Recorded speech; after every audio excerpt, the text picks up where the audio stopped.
കോഴിക്കോട് കൂടരഞ്ഞി പൂവാറൻതോട് തമ്പുരാൻ കൊല്ലിയിലെ ജനവാസ മേഖലയിൽ കാട്ടാന ഇറങ്ങി. ഇന്നലെ രാത്രിയാണ് കാട്ടാന എത്തിയത്. പ്രദേശത്ത് വ്യാപക കൃഷിനാശവും ഉണ്ടായിട്ടുണ്ട്.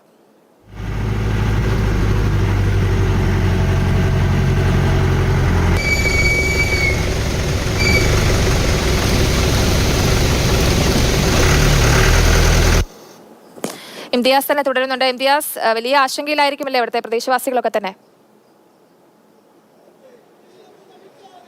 ജയലക്ഷ്മി, തീർച്ചയായിട്ടും ഈ കൂടരഞ്ഞി പൂവാറൻതോട് എന്ന് പറയുന്ന സ്ഥലം സ്ഥിരമായിട്ട് വന്യമൃഗ ശല്യമുള്ള ഒരു പ്രദേശമാണ്. ഇന്നലെയാണ് കാട്ടാന അവിടെ രാത്രിയിൽ ഇറങ്ങി എന്ന് പറയുന്നത്.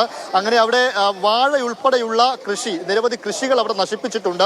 ഇതവിടെ ആദ്യത്തെ സംഭവമല്ല എന്നുള്ളതാണ്. എന്നാൽ രാവിലെ ഇതിനെ കാട്ടാനയെ തിരഞ്ഞ് ആളുകൾ ഇറങ്ങിയപ്പോഴേക്കും ആന കാടു കയറി എന്നും പ്രദേശത്തുള്ളവർ പറയുന്നു. നേരത്തെ അവിടെ ഈ പുലി ഇറങ്ങിയതുമായി ബന്ധപ്പെട്ട് വളരെ ഭീതിജനകമായ ഒരു അവസ്ഥ ഈ കൂടരഞ്ഞി പൂവാറൻതോടിൽ ഉണ്ടായിരുന്നു. CCTV അടക്കം വെച്ച് സ്ഥാപിച്ച് ഇതിനെ പിടികൂടുന്ന കാര്യങ്ങളിലേക്കുമൊക്കെ അവിടെ കടക്കുകയും ചെയ്തിരുന്നു. എന്നാൽ ഇതൊരു സ്ഥിരം മേഖലയാണ്, വന്യമൃഗ ശല്യം നിരന്തരം ഉണ്ടാകുന്ന ഒരു മേഖലയാണ് എന്നാണ് നാട്ടുകാർ ഒന്നടങ്കം പറയുന്നത്. കൃഷി ഉൾപ്പെടെയുള്ളവ നശിപ്പിക്കുന്നതും ഒരു വലിയ ഭീഷണിയായി തന്നെ തുടരുന്നുണ്ട്.